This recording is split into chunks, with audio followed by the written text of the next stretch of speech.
هگر توره دا پیرا من هیوی و رنگین خواه جرنگ و بهنا کلیل که نیسانه ننوشی با و کون خواهی کوچری لبیابانه کی و گرتبا. گهدارن هیوی اف ام سلافو خچخجوک. دگر آمیا و خلکی ده جکوشه توره دا پیره امی دزگین هسپریویتی بردن و بر به هرما کوچرا و بچن و امی 25 کیلومتران بر به باشور روشهلات باجار دیرکه و امی بچن تا ام بگهن گنده گرکندال. یکود سال 1954 ده هاتیه آوا کرن.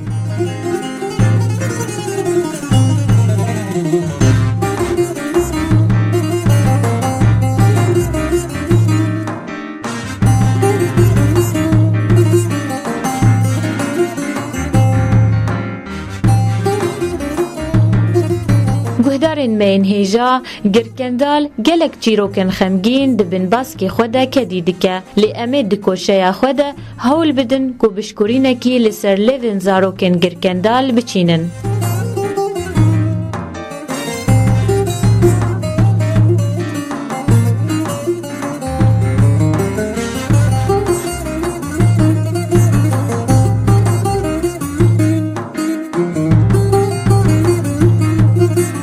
گهدارن هیجا جبرگر و کندالن لحاوردور گند پرانی خلق گند بیجن ناوی گند جویه که هاتیه لحنک دند بیجن کو ناوی گرکندال لوی گندی بویه جبر گندک بناوی گرکندال لباکور کردستانی هیا.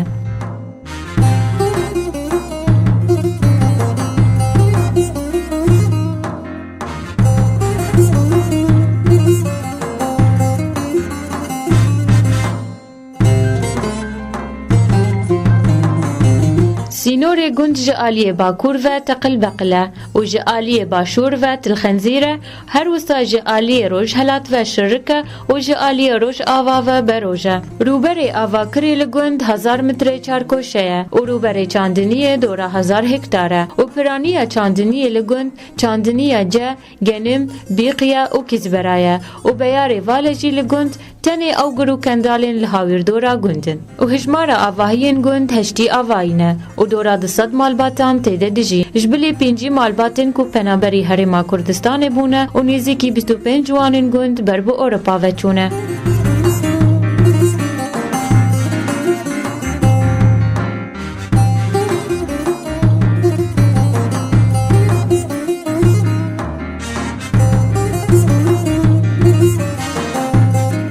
گهدارن مین هیجا و کمبری نهاگوتی اف هرمته ناسکرن به هرما کوچرا و پرانی خلکن گرکندال جوان عشیرتانه ارمدلا، آفدلا، علیوگا، خیرکا، بوتیوگا، ایسگا، باتویا و پس آغا و تیانه.